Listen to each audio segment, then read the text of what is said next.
Tumakas na tayo, takasan na natin ang mundo.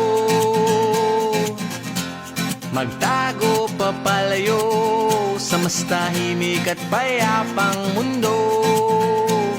Umubulong ang hanging amihan at huni ng ibon. Dumudulog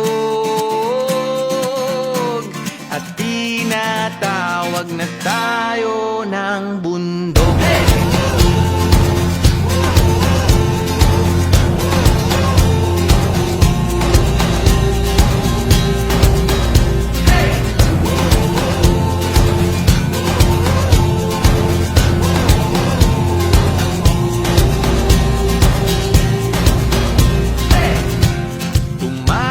Na tayo, palayo sa maraming tao.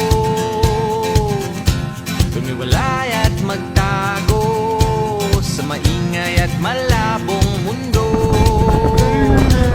Bumubulong ang hanging habagat at hampas ng alon. Dumudulog